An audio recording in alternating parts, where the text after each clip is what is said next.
Good morning everyone.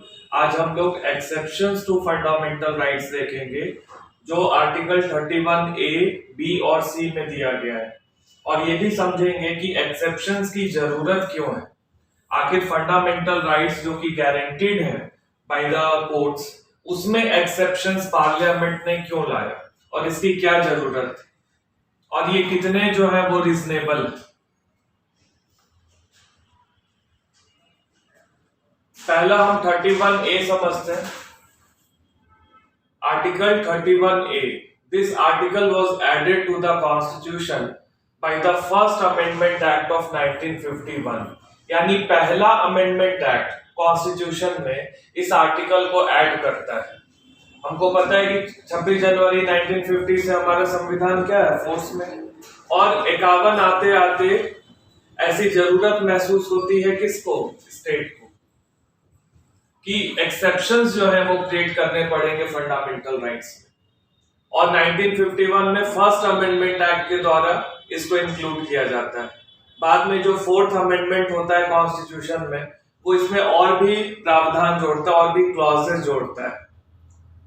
Article 31 ए जो है वो कुछ लॉज को जो है वो सेव करता है, सेविंग ऑफ सर्टेन लॉज। कुछ लॉज जो है वो यहाँ क्या है, प्रोटेक्टेड। और किससे बचाता है, ये जो कह रहा है सेविंग ऑफ सर्टेन लॉज, तो ये जो सर्टेन लॉज है इनको किससे बचा रहा है, इनको बचा रहा है कि अगर ये वायलेट भी कर दे आर्टिकल 14, 19, तो भी ये प्रोटेक्टेड रहेगा। कौन सा लॉज प्रोटेक्टेड रहेगा, जो आर्टिकल 31 ए के अंदर, यानी जहां 31 ए आएगा वहां 40, 19 क्या है, बाहर। तो ये देखिए आर्टिकल 31 ए क्लॉज 1 कहता है notwithstanding anything contained in article 13 no law providing for, मतलब कुछ भी कंटेन्ड हो किस आर्टिकल में, 13 में। 13 में क्या डिफाइंड है, लॉ डिफाइंड।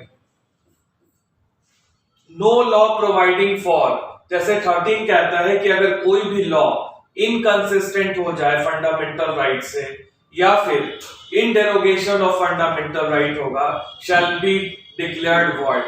लेकिन आर्टिकल 13 में जो ये प्रावधान है वो इन कानूनों पर नहीं लगे, यानी कि ये जो प्रावधान है ये प्रोटेक्टेड है from being violative of the fundamental rights.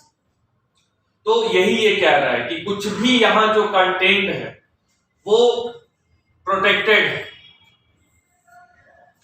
The accusation by the state, first provision says accusation by the state of any estate or of any rights therein or the extinguishment or modification of any such rights। मतलब कि state जब accusation करने जाएगी किसी भी property को, state को, या फिर कोई भी अधिकार को जो उससे जुड़े हुए हो, या फिर एक्सटिंग्विश कर देगी, खत्म कर देगी, या फिर मॉडिफाई कर देगी उन अधिकारों को। तो ये देखिए पहला प्रावधान समझिए, एक्यूजिशन है, यानी कि मान लीजिए कोई लैंड प्रॉपर्टी है, उसको स्टेट क्या करने जा रही है, एक्वायर करने जा रही है, या फिर लैंड प्रॉपर्टी से जुड़े ओनरशिप राइट्स है उनमें बदलाव लाने जा रही है, उनको खत्म करना चाहती है या चेंज करना चाहती है।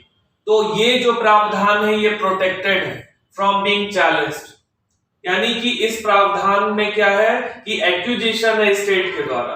और देखिए आर्टिकल 19 में पहले क्या था, राइट टू प्रॉपर्टी भी थी, जो 44th अमेंडमेंट एक्ट 1978 में हटाया गया।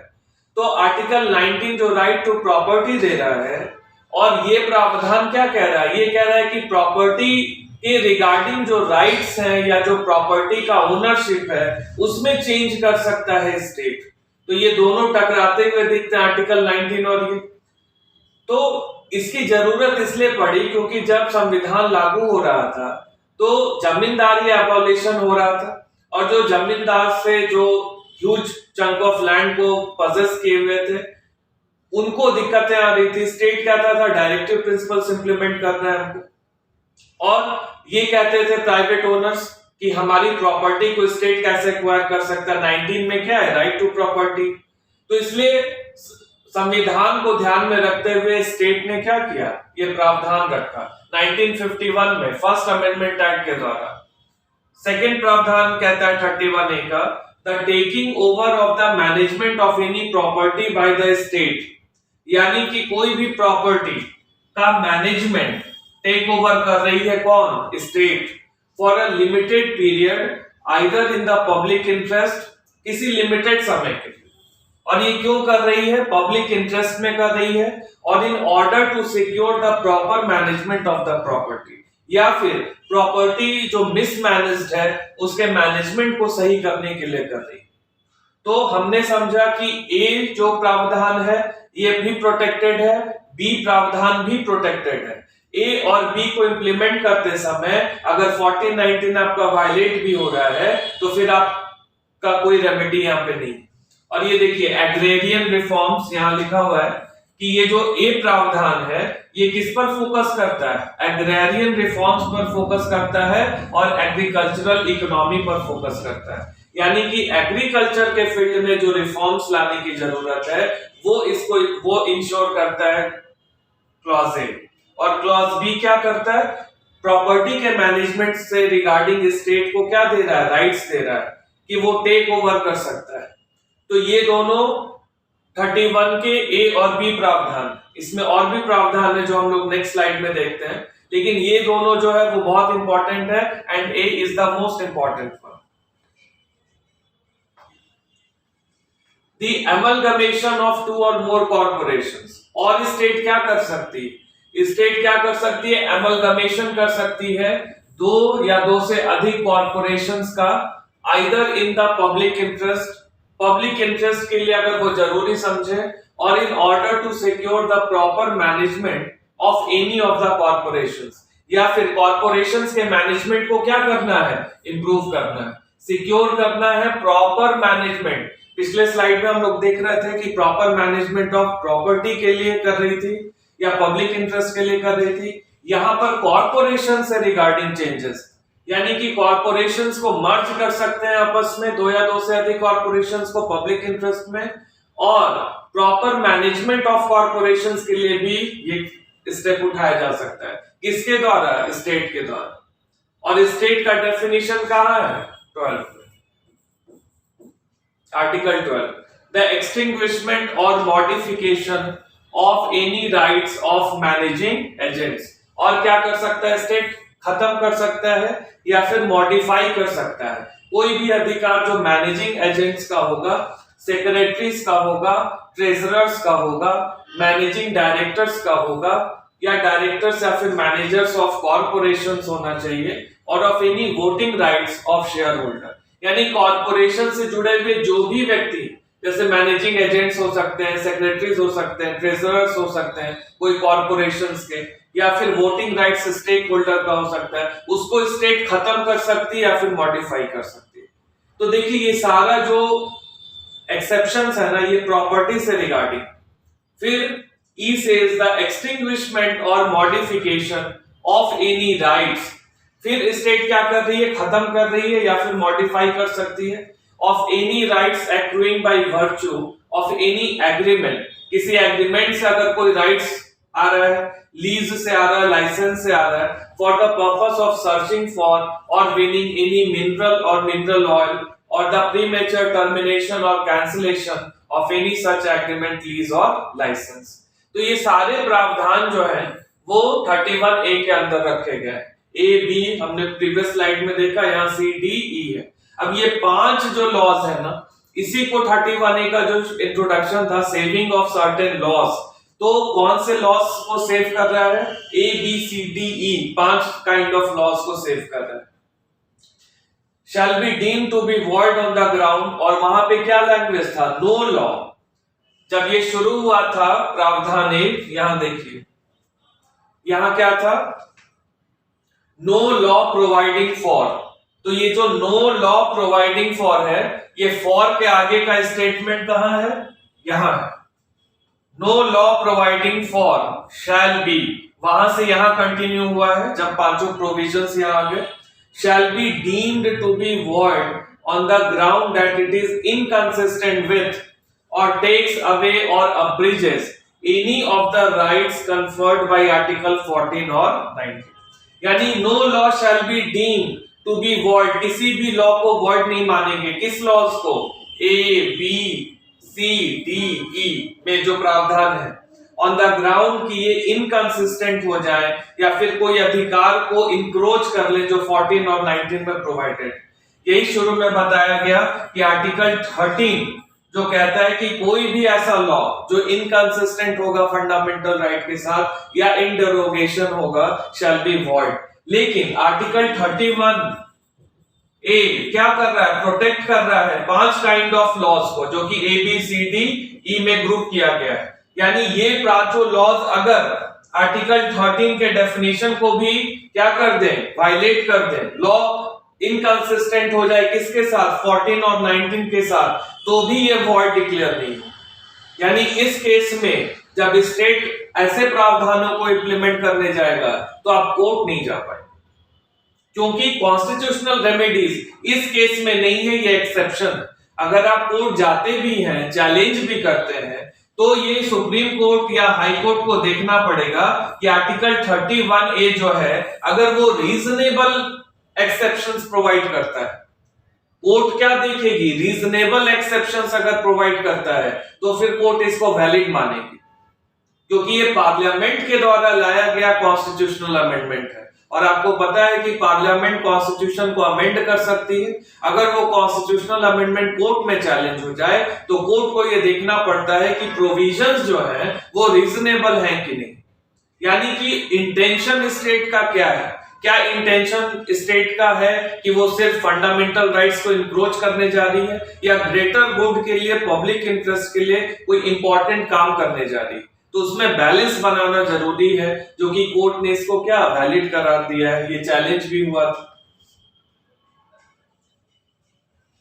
Provided that where such law, अब यहाँ पे देखिए, यहाँ पे क्या है? कंडीशन है कि इस तरह का कोई भी लॉ एबीसीडी में जो है वो एक लॉ होगा made by the legislature of a state. State legislature बनाएगी, पार्लियामेंट बनाएगी। Provisions of this article shall not apply thereto unless such law having been reserved for the consideration of the president has received his assent।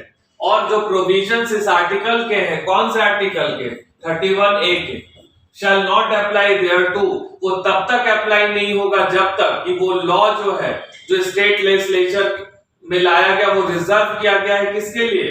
President के लिए, और वो उसका accent उनको ना मिल जाए। ठीक है, प्रेसिडेंट का एसेंट ना मिल जाए जब तक, और जब तक वो रिजर्व ना कर दिया जाए तब तक इसका प्रावधान उस पर लागू नहीं होगा।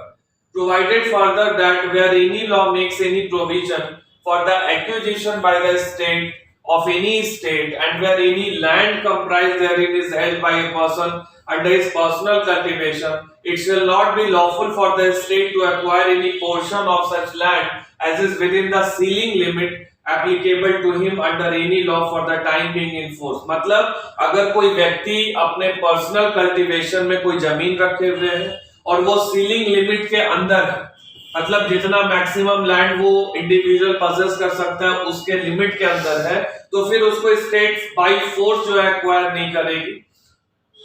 बीइंग इन फोर्स और एनी बिल्डिंग और structure standing thereon unless the law relating to the acquisition of such land, building or structure provides for payment of compensation at a rate which shall not be less than the market value thereof।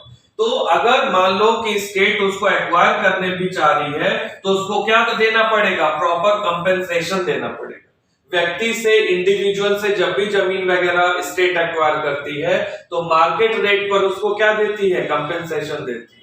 जैसे आप लोग देखते होंगे कि 4 लेन जब बनता है तो एनएच के किनारे जिस किसान की जमीन होती है, जिसको सरकार को अतिक्रमण करना है, तो उसमें क्या करती है सरकार? उसमें सरकार कंपेंसेशन देती है।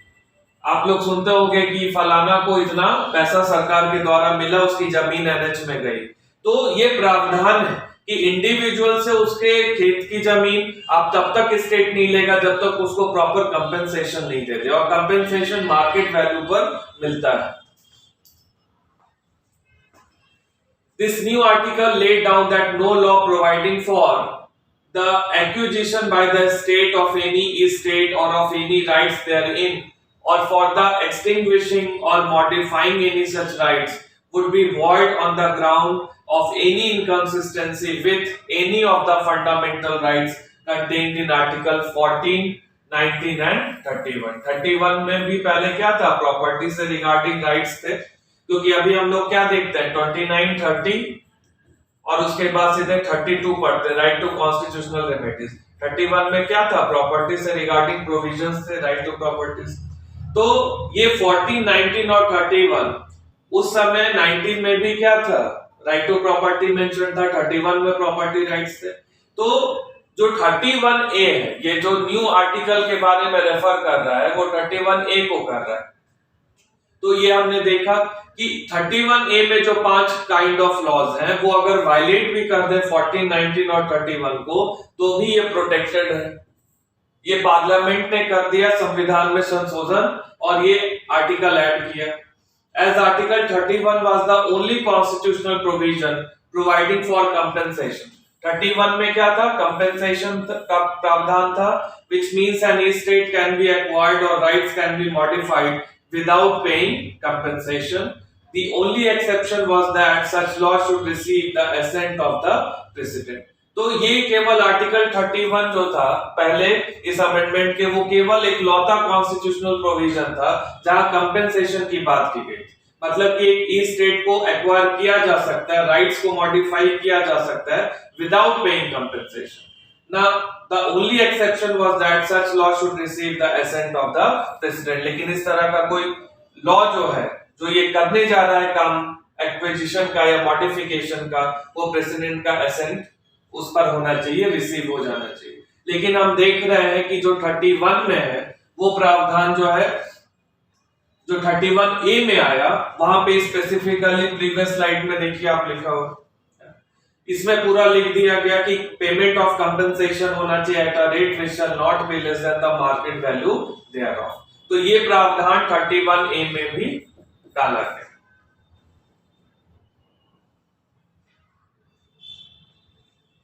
31B, 31A में कितने कैटेगरी ऑफ लॉस थे, 5 टाइप ऑफ लॉस है जो कि सेम है किससे, आर्टिकल 14, 19 और उस समय 31 भी था। मेनली 14, 19 को आप देखें, 14, 19 को अगर ये 5 कैटेगरी ऑफ लॉज वायलेट भी करते हैं तो फिर ये सब क्या है, प्रोटेक्टेड फ्रॉम द वायलेशन। और 31B में क्या है, 31B स्टिपुलेट्स दैट नो लेजिस्लेशन और provision of any law in the 9th schedule, मतलब कि 9th शेड्यूल में जो लॉ है वो वॉइड नहीं होगा for being inconsistent with or taking away or abridges any of the fundamental rights.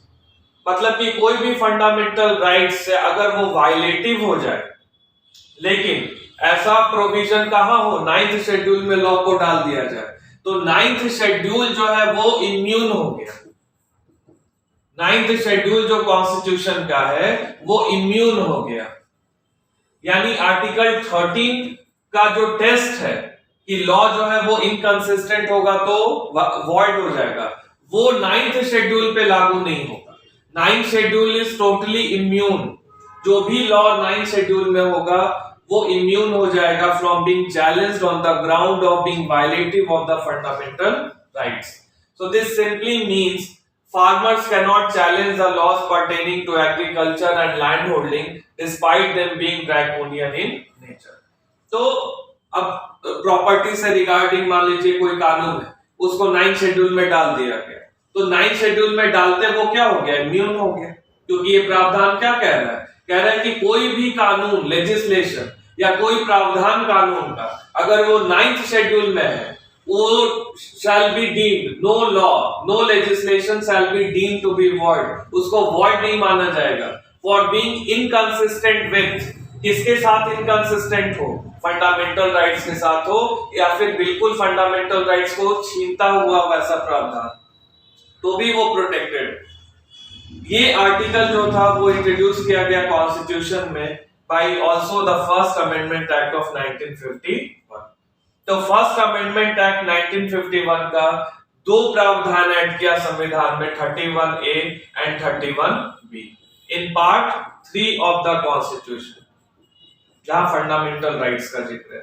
31A में हमने क्या देखा, 5 कैटेगरीज ऑफ लॉज देखा जो कि प्रोटेक्टेड है from being violative of article 14 and 19। और 31B में हम लोग देख रहे हैं 9 शेड्यूल ऐड किया गया। 9 शेड्यूल में कोई भी लॉ हो, अगर वो कोई भी फंडामेंटल राइट्स को वायलेट कर रहा हो तो भी वो इम्यून है, ये प्रावधान रखा गया। The sole purpose of the article was to protect the zamindari abolition act.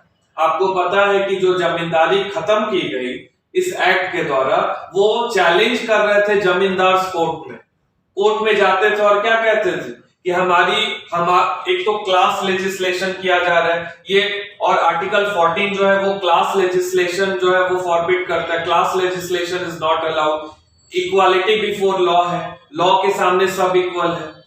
तो क्लास लेजिस्लेशन यहाँ चैलेंज हो रहा था from the onslaught of the judicial review by the supreme court और वेरियस अदर हाई कोर्ट। तो ये जो जमींदारी एबॉलिशन एक्ट चैलेंज हो रहा था कोर्ट्स में, हाई कोर्ट में या सुप्रीम कोर्ट में, उसको जुडिशियल रिव्यू से बचाने के लिए पार्लियामेंट ने ये रास्ता अपनाया। पार्लियामेंट ने सोचा कि अगर हम 31B में एक शेड्यूल क्रिएट कर दें, ओरिजिनली कॉन्स्टिट्यूशन में जब बना था तो 8 शेड्यूल, और पहला जो 9 शेड्यूल ऐड किया गया वो फर्स्ट अमेंडमेंट एक्ट के द्वारा ऐड किया गया। और ये माना गया कि जुडिशियल रिव्यू, मान लीजिए कि स्टेट हमेशा जो है वो लिटिगेशन में फंसा हुआ है, क्यों? क्योंकि मामला सुप्रीम कोर्ट या हाई कोर्ट में, तो स्टेट के वो सारे काम पर रोक लग जाता है। कोर्ट कहती है कि आप भूमि अधिग्रहण कर रहे हैं, वो सही नहीं है, तो हम पहले सुनवाई कर लेंगे तब इस पर बात आगे बढ़ेगी। और जो directive principles of state policy है वो स्टेट को क्या कहता है, वेलफेयर स्टेट बनी। जो डिस्ट्रीब्यूशन ऑफ मटेरियल वेल्थ और रिसोर्सेज होना चाहिए वो इक्विटेबल होना चाहिए समाज में। तो स्टेट जब डायरेक्टिव प्रिंसिपल्स को इंप्लीमेंट करने जाए तो फंडामेंटल राइट्स वायलेट हो जाए, और जब फंडामेंटल राइट्स वायलेट हो जाए तो इंडिविजुअल कहां जाए, सुप्रीम कोर्ट, हाई कोर्ट में, क्योंकि आर्टिकल 19 में पहले क्या थी, राइट टू प्रॉपर्टी। तो इस सारे झमेले से बचने के लिए पार्लियामेंट ने सोचा कि जब जुडिशियल रिव्यू से हम इम्यून कर देंगे 9 शेड्यूल को, तो फिर कहां जाएंगे, कोर्ट जा नहीं सकते। तो ये 31B इसलिए यहां पर ऐड किया गया, जमींदारी एबॉलिशन एक्ट को प्रोटेक्ट करने के लिए। स्कोप जब हम 31B का देखते हैं तो वो वाइडर है than article 31A, as it immunizes any law included in the 9th schedule from the fundamental rights. मतलब कि 31B में क्या है, 9th शेड्यूल ऐड किया, 9th शेड्यूल में लिख दिया कि कोई भी लॉ अगर 9th शेड्यूल में है तो वो इम्यून हो जाएगा अगर वो वायलेट भी करे फंडामेंटल राइट्स को। लेकिन 31A में क्या है, 5 कैटेगरीज है लॉ की, केवल यही प्रोटेक्टेड है। लेकिन 9th शेड्यूल में कोई भी लॉ आप डाल सकते हैं, कोई कैटेगरी नहीं है, वो सब प्रोटेक्टेड है। However, the Supreme Court in its judgment in the Ayer Coelho case of 2007 ruled that even laws under the 9th schedule would be open to scrutiny if they violated fundamental rights or the basic structure of the Constitution। और आपको पता है कि Keshav Nanda Bharti case में जो basic structure का doctrine आया, तो उसके बाद कोर्ट्स ने आगे जाके 2007 में आयर कोएल्हो के केस में कहा कि 9th शेड्यूल तो आप रखिए, वो तो वैलिड है, लेकिन अगर आप उसमें ऐसे प्रावधान डाल देंगे 9th शेड्यूल में जो कि वायलेट कर देंगे फंडामेंटल राइट्स को या फिर basic structure of the constitution को, तो फिर उनका स्क्रूटनी हो सकता है। यानी 9th शेड्यूल की जो इम्यूनिटी थी वो हटा दी सुप्रीम कोर्ट। सुप्रीम कोर्ट ने कहा कि अब 9th शेड्यूल के अंदर डाला गया कानून भी चैलेंज होगा और उस पर स्क्रूटनी होगी किसकी, कोर्ट्स की, और अगर वो वायलेट करेंगे फंडामेंटल राइट्स को तो उनको हम क्या करेंगे, नल एंड वॉइड डिक्लेयर कर देंगे। तो आयर कोएल्हो केस 2007 के बाद 9th शेड्यूल भी इम्यून नहीं है फ्रॉम जुडिशियल रिव्यू। आर्टिकल 13 का जो पैरामीटर है वो इस पर भी लागू होगा। 9th शेड्यूल के भी लॉज को आर्टिकल 13 के पैरामीटर्स को जस्टिफाई करना पड़ेगा। लेकिन फिर भी आपको ये याद रखना चाहिए कि 9th शेड्यूल का ऑब्जेक्टिव क्या था, डायरेक्टिव प्रिंसिपल्स को इंप्लीमेंट करना। ये ना समझ लें कि 9th शेड्यूल में जो भी स्टेट डालेगी वो सब court null and void declare कर देगा। कोर्ट टेस्ट करेगा कि क्या ग्रेटर गुड में ये किया जा रहा है या किसी प्राइवेट इंटरेस्ट को सर्व करने के लिए किया जा रहा है। अगर ग्रेटर गुड में है, सोशियो इकोनॉमिक डेमोक्रेसी प्रमोट करता है, तो 9th शेड्यूल में रखा गया लॉ वैलिड होगा। The Supreme Court first propounded the doctrine of basic structure, ये मैंने अभी बताया, केशव नंदा भारती केस था 1973 में। सुप्रीम कोर्ट ने डॉक्ट्रिन किसका दिया था? बेसिक स्ट्रक्चर का दिया था। और आपको पता होगा कि जुडिशियल रिव्यू भी जो है वो one of the basic structure में आता है। तो जुडिशियल रिव्यू जो one of the basic structure है, तो कोई भी लॉ जो है वो जुडिशरी क्या कर सकती है? रिव्यू कर सकती है। और इसका ऑब्जेक्टिव क्या है? To safeguard the fundamental rights. Fundamental rights को क्या करना है? सेफगार्ड करना है। तो ये इसका ब्रॉडर ऑब्जेक्टिव है। आयर कोयलो केस के बाद तो इसमें भी कोई भी लॉ जो है वो सुप्रीम कोर्ट देख सकती है। अब हम लोग लास्ट एक्सेप्शन पर आते हैं, दैट इज 31C। 31C में क्या है? इसमें दो प्रावधान डाले गए। It says that no law that seeks to implement socialistic directive principles specified in Article 39B and C shall be declared void on the grounds of contravention of the fundamental rights conferred by Article 14 और Article 19। मतलब कि कोई भी law जो कि socialistic directive principles को implement करेगा, जो कहां दिए गए हैं 39B में और C में, उनको वॉइड डिक्लेयर नहीं किया जा सकता इस ग्राउंड पर कि वो आर्टिकल 14 और 19 को क्या कर रहा है? वायलेट कर रहा है। तो आपको ये ध्यान में रखना है कि कोई भी लॉ जो आर्टिकल 39B और C को इंप्लीमेंट करने जाएगा डायरेक्टिव प्रिंसिपल्स के, उनको इस ग्राउंड पे नहीं चैलेंज किया जा सकता कि वो आर्टिकल 14 और 19 को वायलेट कर रहा है। Moreover, no law containing a declaration that it is for giving effect to such policy shall be questioned in any court on the ground that it does not give effect to such a policy। और कोई law जिसमें ये declaration हो कि वो इस तरह की पॉलिसी को क्या कर रहा है? इफेक्ट में ला रहा है। वो पॉलिसी कैसी है? डायरेक्टिव प्रिंसिपल्स में दी गई, उसको क्वेश्चन नहीं किया जा सकता in any court on the ground that it does not give effect to such a policy. तो ये जो सेकंड प्रावधान था, इसको सुप्रीम कोर्ट ने क्या किया? स्ट्राइक डाउन किया कि जुडिशियल रिव्यू जो है वो बेसिक स्ट्रक्चर है। तो ये तो हम सहमत नहीं है पार्लियामेंट से कि इस तरह का कोई भी पॉलिसी को किसी कोर्ट में क्वेश्चन नहीं किया जा सकता है। इसको सुप्रीम कोर्ट ने एक्सेप्ट नहीं किया, इस प्रावधान को एक्सेप्ट नहीं किया। लेकिन पहला प्रावधान वैलिड रख, बोले कि ठीक है, इसमें तो 39B और C को जब आप इंप्लीमेंट करने जाएंगे तो लॉज को प्रोटेक्ट किया जा सकता है। क्योंकि अगेन हम लोग देखेंगे अभी 39B और C में क्या है। तो डायरेक्टिव प्रिंसिपल्स को इंप्लीमेंट करने के लिए, सोशियो इकोनॉमिक डेमोक्रेसी प्रमोट करने के लिए 14-19 में एक्सेप्शंस हो सकता है। लेकिन ये नहीं एक्सेप्टेबल है कोर्ट्स को कि कोई भी लॉ जो इस तरह का डिक्लेरेशन दे रहा है उसको क्वेश्चन ही नहीं किया जा सकता है किसी भी कोर्ट। क्योंकि जब तक कोर्ट्स उसको देखेगी नहीं, रिव्यू नहीं करेगी, तब तक सिटीजन्स के फंडामेंटल राइट्स जो है खतरे में हो सकते हैं। तो इसलिए सेकंड प्रावधान को कोर्ट ने एक्सेप्ट नहीं किया, फर्स्ट प्रावधान को एक्सेप्ट किया।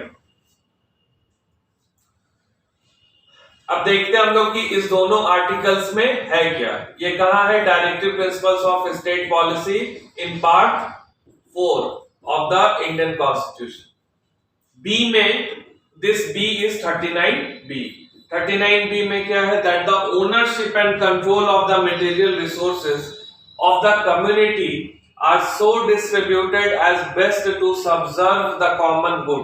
मतलब कि ओनरशिप और जो कंट्रोल है किसका? मटेरियल रिसोर्सेज का कम्युनिटी में, वो इस तरह से डिस्ट्रीब्यूट होनी चाहिए as best to subserve the common good.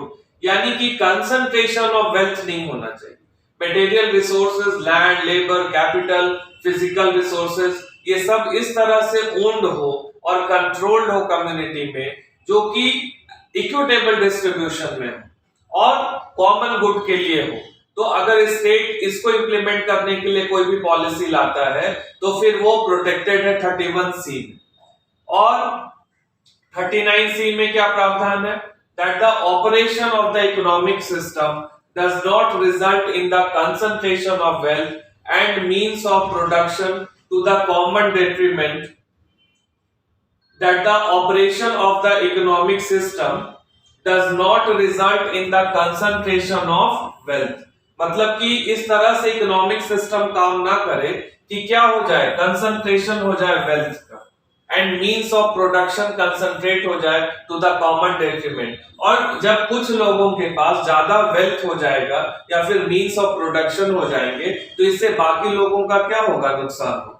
तो ये जो सोशलिस्टिक प्रिंसिपल्स है ना 39B और C में, इनको सेफगार्ड करता है जब इम्प्लीमेंट स्टेट कोई लॉ करता है इन दोनों प्रावधानों को लागू करने के लिए, तो वो सेफगार्डेड है अंडर 31C। 31C कहता है कि अगर स्टेट 39B और C को इम्प्लीमेंट करने जाएगा और कोई आर्टिकल 14, 19 वायलेट भी होगा इससे, तो भी ये प्रोटेक्टेड है ये लॉज, क्योंकि ये कॉमन गुड के लिए है, ग्रेटर गुड के लिए है। और डायरेक्टिव प्रिंसिपल्स का ऑब्जेक्टिव क्या है, सोशियो इकोनॉमिक डेमोक्रेसी प्रमोट करना। तो इसमें स्टेट अगर करेगा तो ही स्टेट कैसा स्टेट होगा, वेलफेयर स्टेट होगा। तो ये जो हमने एक्सेप्शंस देखा है ये बहुत इंपॉर्टेंट एक्सेप्शंस है, 31A, B एंड C। और ये तीनों एक्सेप्शंस किसके एक्सेप्शंस हैं, ये फंडामेंटल राइट्स के एक्सेप्शंस। और एक्सेप्शंस इनको क्यों कहा जा रहा है, क्योंकि फंडामेंटल राइट्स को अगर इनमें से कोई भी लॉज जो इस आर्टिकल में डाले जाएं, लिखे जाए हैं, उनके प्रावधान के हिसाब से अगर कोई भी लॉ हो और वो फंडामेंटल राइट्स को वायलेट कर दे, तो भी ये प्रोटेक्ट करता है उन लॉज को from being challenged on the ground of being violative of the fundamental rights। और इनका अपना इंपॉर्टेंस है क्योंकि स्टेट कैसा स्टेट है, वेलफेयर स्टेट है। और 19 के हटने के बाद स्थिति काफी इंप्रूव हुई जब ये राइट टू प्रॉपर्टी हटाया गया। अब लिटिगेशन के मामले कंपैरेटिवली कम है, पहले काफी ज्यादा थे जब तक ये हटाया नहीं गया था राइट टू प्रॉपर्टी आर्टिकल 19 से। तो आई होप कि आपको ये तीनों आर्टिकल्स समझ में आए होंगे, इनके एक्सेप्शन समझ में आया होगा और आप इस पर एक अच्छा सा आंसर लिखने में कैपेबल